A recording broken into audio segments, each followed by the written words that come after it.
Una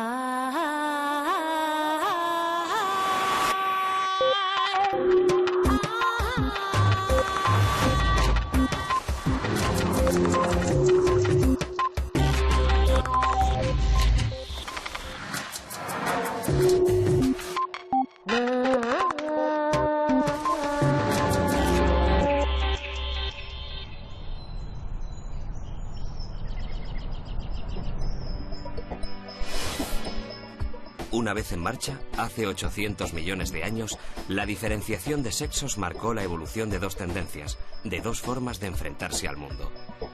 Aún hoy, intentamos averiguar hasta dónde ha influido esa división en el fondo de nuestras conductas sociales. En la London School of Economics, Helena Cronin, especializada en darwinismo y evolución humana, ha profundizado en el estudio de las diferencias entre hombres y mujeres respecto a comportamientos y capacidades. Mientras escribe un libro con sus últimas conclusiones, Punset quiso conversar con ella sobre las claves que nos da el darwinismo para comprender buena parte de nuestras reacciones, deseos y formas de vida.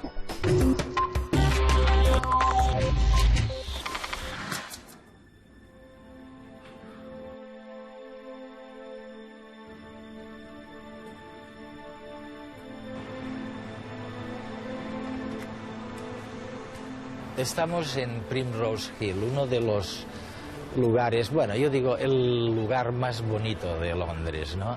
Y curiosamente, para el tiempo del año en que estamos, que es abril,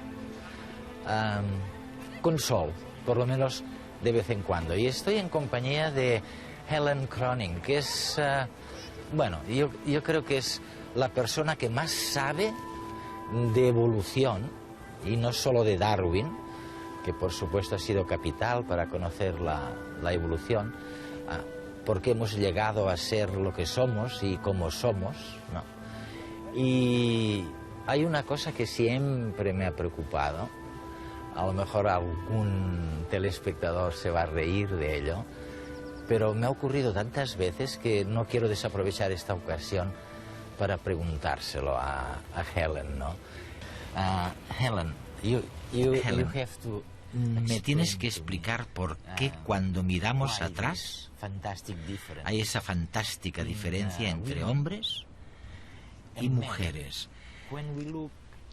Quiero decir, cuando miramos al pasado, los hombres se siguen pareciendo muchísimo a los chimpancés de hace 2 millones o 5 millones de años. Y las mujeres no se parecen en nada a la Lucy, la primera fósil de hace 2 millones de años. Me encanta la pregunta, en parte porque nunca antes había pensado en ello. Nunca me la habían planteado. Es una pregunta excelente. Desde el punto de vista de la evolución podemos pensar en una respuesta inmediata. Es porque ha habido una gran selección entre las mujeres basada en la belleza. La forma en que compiten los hombres es polifacética. En cualquier situación competitiva, los hombres presumen, muestran su fuerza, su inteligencia, etc. En el caso de las mujeres, la competición es mucho menos feroz y se centra mucho más en cosas concretas. Los hombres creen que tiene que ver con su belleza porque la belleza de una mujer es un indicador de su salud y fertilidad.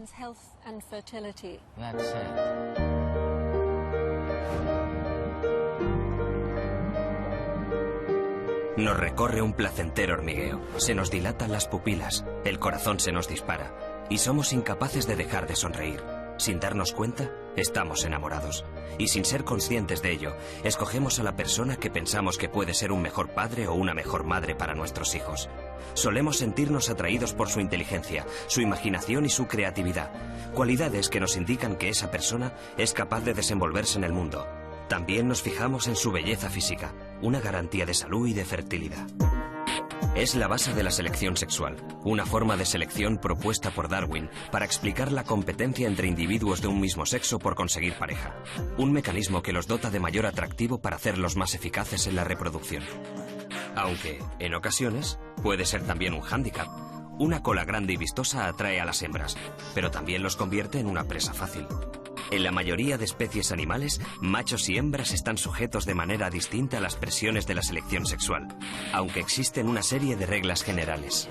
El organismo que va a hacer una inversión mayor a la hora de reproducirse, el organismo que, por ejemplo, va a proporcionar los óvulos, va a comportarse de manera distinta al organismo que hace una inversión menor.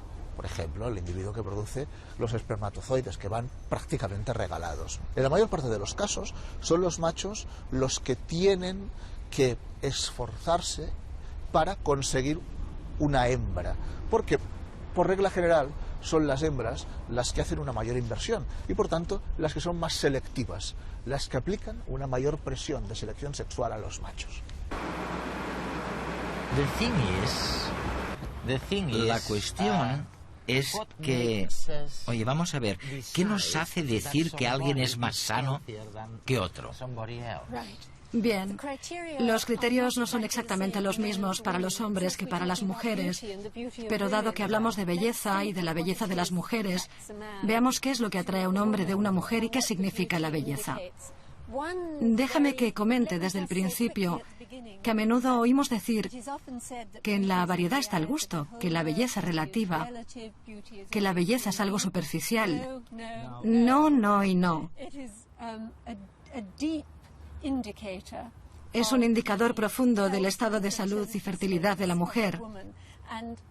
Y la selección natural ha dado al hombre el gusto por la belleza femenina, porque indica todo tipo de cosas relativas a sus cualidades como pareja. Y déjame que te dé un único ejemplo. El prototipo femenino Diablo, mujer de cintura estrecha, con cadera, esta forma de cintura, y luego la cadera se reconoce como la proporción cintura-cadera. Y la ideal es distinta para una mujer que para un hombre.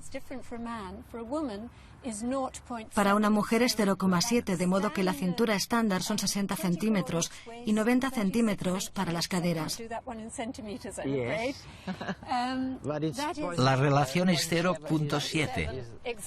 Exactamente. Y resulta que esta medida es la que los hombres consideran más bella y las mujeres también. Esto por un lado. Por otro, hemos visto que esas mujeres son las más fértiles, las que tienen los partos más fáciles, etc.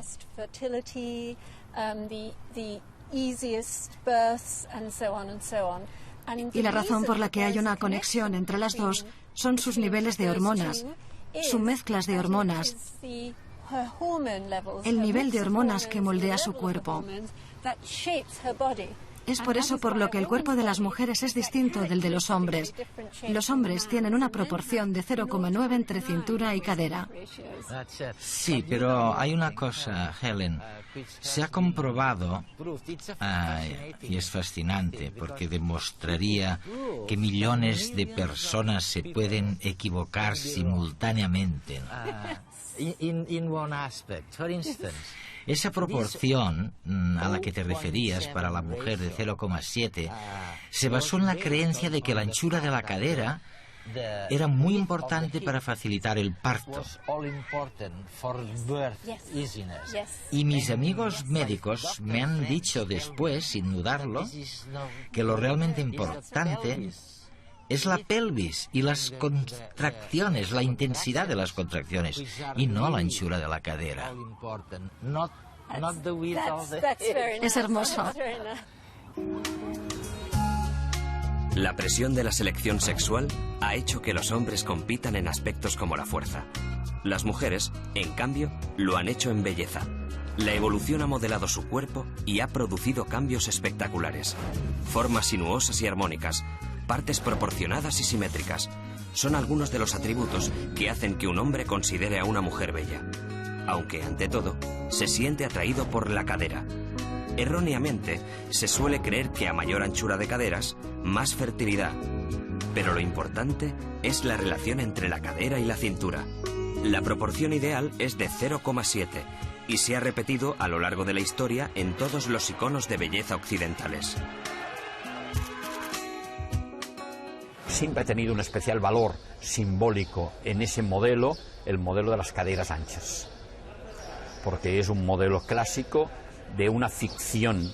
Digo ficción porque sabemos que científicamente no tiene por qué ser así, en el cual las mujeres con caderas anchas siempre se han considerado más aptas para la reproducción. Las diferencias entre sexos también marcan el esfuerzo y la inversión que los padres hacen por sus hijos. Por regla general, los machos suelen dedicar menos recursos y energía que las hembras en la prole. Aunque en comparación con el resto de mamíferos, el ser humano es un tanto especial. Cuida de los hijos y además de su pareja. Y en este cambio de roles entre el hombre y el resto de machos de especies animales, mucho han tenido que ver el deseo sexual y la belleza.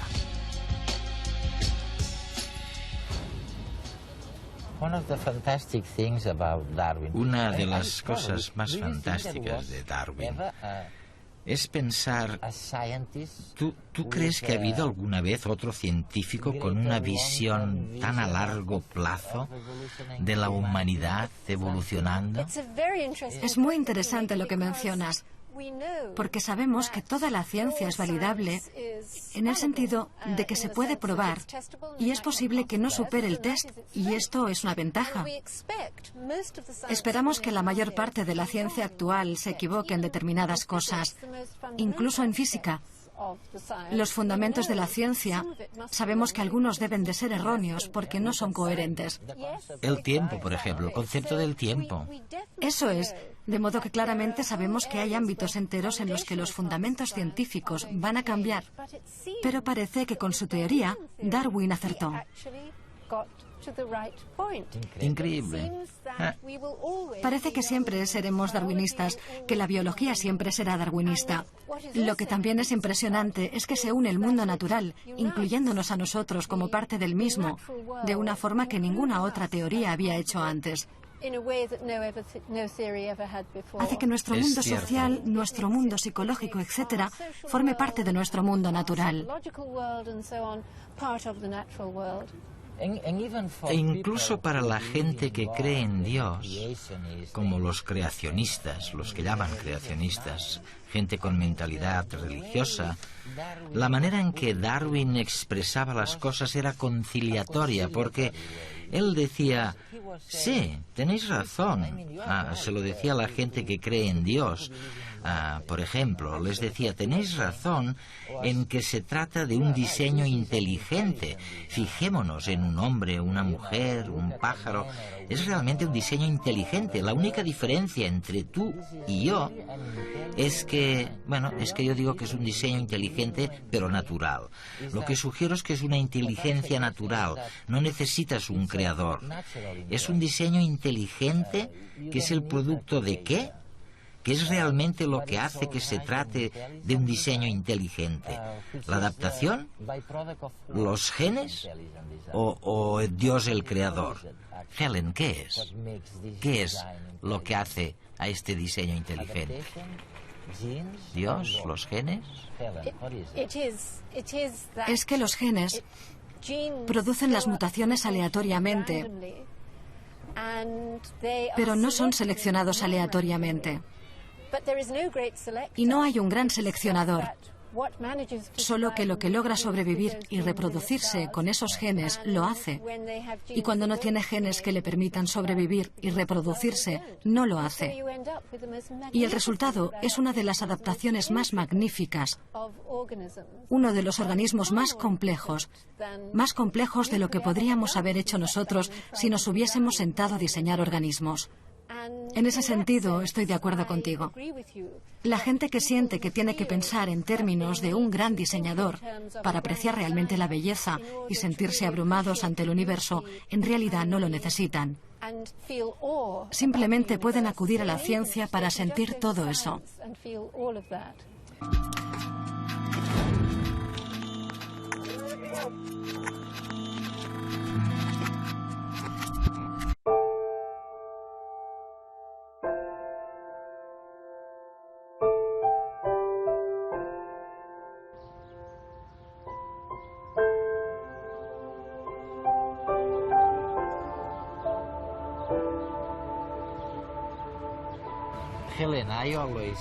Helen, yo siempre les digo a mis amigos, bromeando, que la diferencia entre sexos es algo muy reciente. de hace solo 700 millones de años. Pero no estoy seguro porque nunca lo he visto escrito, ¿no? ¿Son realmente 700 millones de años? Sí, yo siempre digo que fue hace unos 800 millones de años. ¿Pero qué son 800 millones de años de diferencias evolutivas? Pero realmente es así de antiguo. Hace mucho tiempo y desde entonces los machos se han diferenciado de las hembras y las diferencias que vemos ahora a nuestro alrededor en cualquier especie que se reproduce sexualmente proceden de esa asimetría inicial, de esa diferencia inicial. De hace 800 millones de años, ¿eh? Y ya sé que lo que voy a decir ahora no le va a gustar a determinadas personas, pero la diferencia entre los dos sexos es muy fuerte. La diferencia entre un óvulo y un espermatozoide. Sí, incluso en aquel momento, al principio de la reproducción sexual, había una diferencia entre los dos tipos de células reproductivas, lo que hoy llamamos espermatozoides y óvulos. Básicamente, si pensamos en el esfuerzo reproductivo total, se puede dividir entre competir por una pareja o preocuparse por la prole. Y lo que se pone en un lado de la balanza no puede ponerse en el otro. Son dos cosas distintas. Y desde el principio se cree que el óvulo se implica mucho más en cuidar a la descendencia y se cree que los espermatozoides, que son más rápidos, que se mueven de un lado a otro, que son mucho más numerosos, compiten por una pareja. Y a partir de esta diferencia inicial, de generación en generación, entre las distintas especies en su proliferación desde hace 800 millones de años hasta nuestros días, encontramos esta diferencia entre machos y hembras.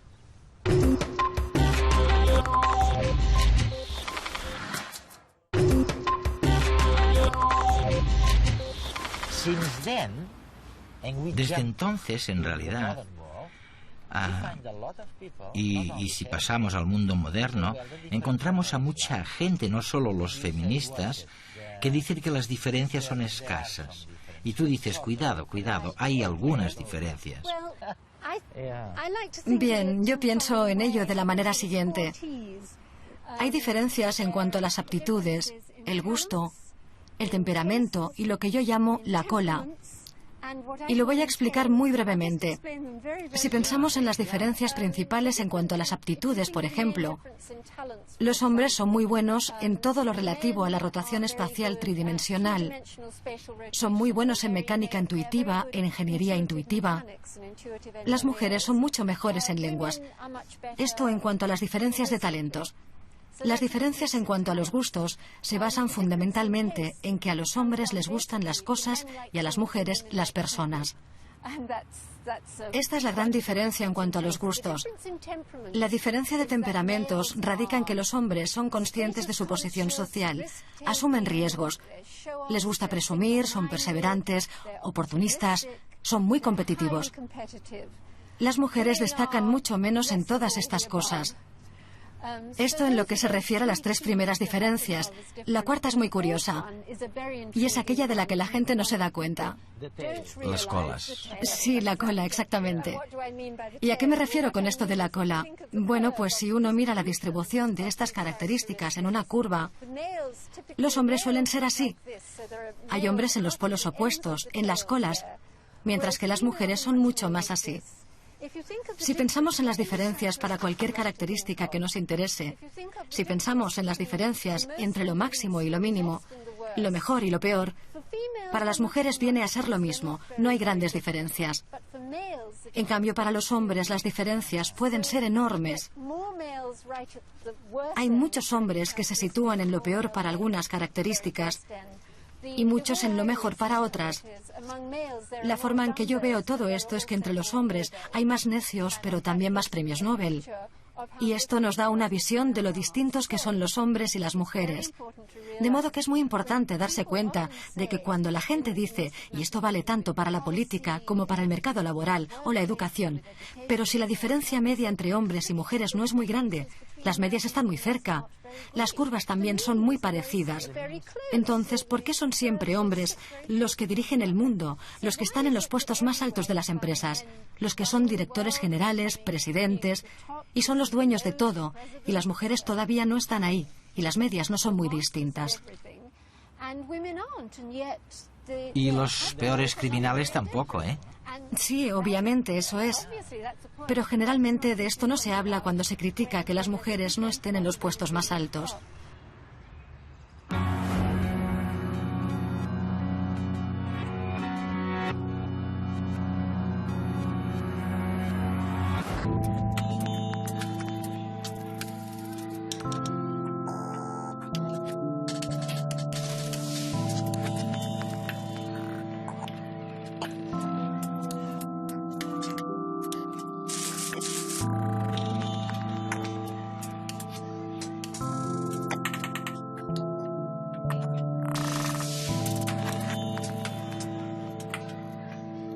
Me gustaría ser futbolista.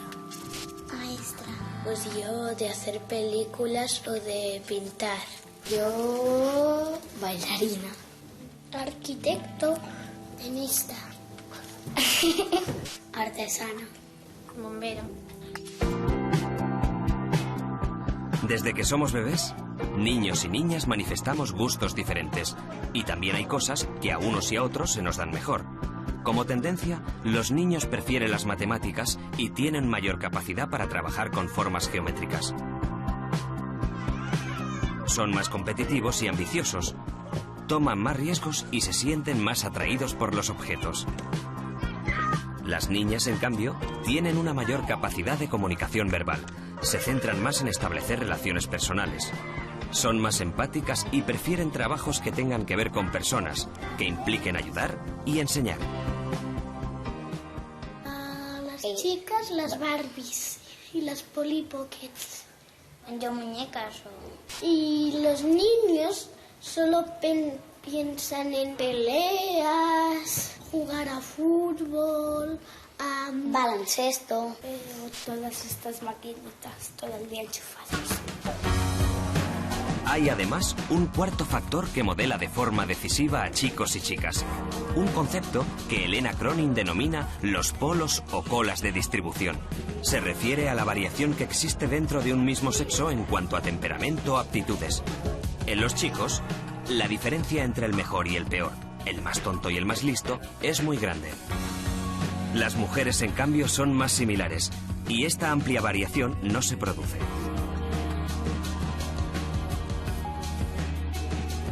Las diferencias de capacidades, gustos y aptitudes entre hombres y mujeres son innatas.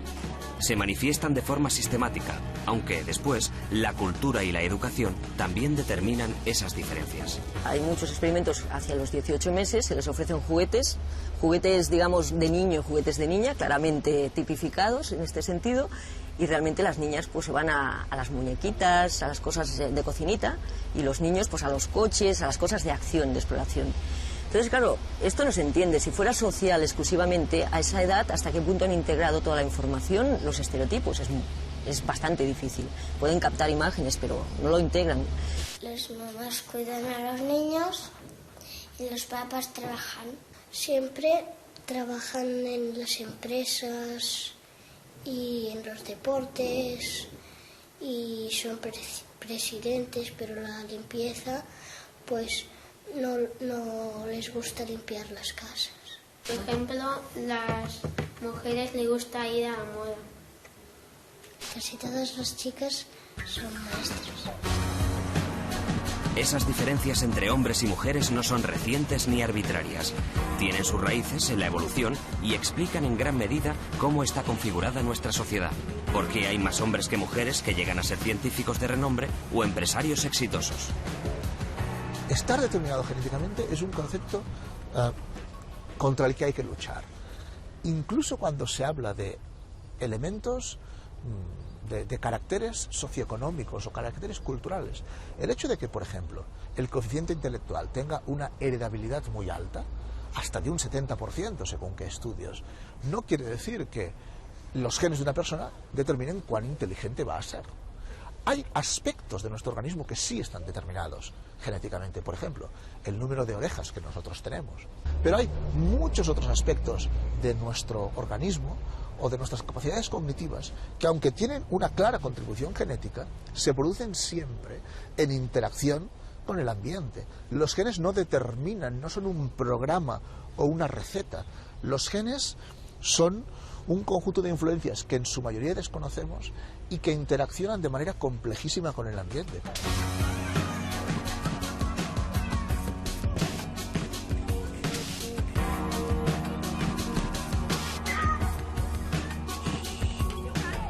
Antes los chicos eran los más importantes y hacían todo ellos, y las mujeres habían de hacer más las faenas de casa, y entonces ahora ha cambiado, pero todavía se hace un poco. Cuando las supuestas feministas se quejan de que los hombres están en los puestos más altos y dicen que si los hombres están ahí es porque hay machismo, nunca explican por qué también son los hombres los que están en la parte más baja del escalafón.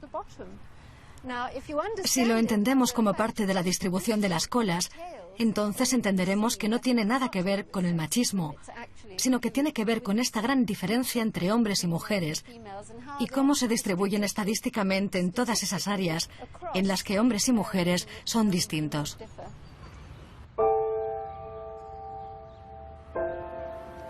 Es fácil de imaginar.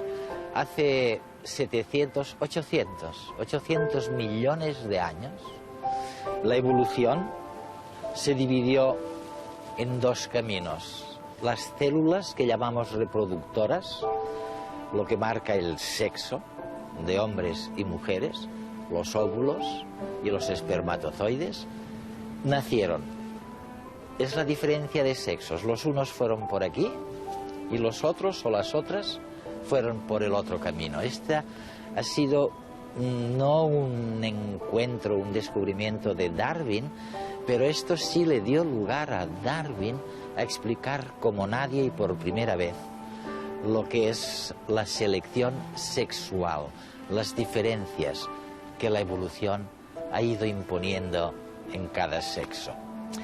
La otra gran contribución de Darwin, la mayor, yo creo que por eso realmente no corremos casi ningún riesgo diciendo que ha sido el mayor científico en la historia de la ciencia, la corta historia de la ciencia.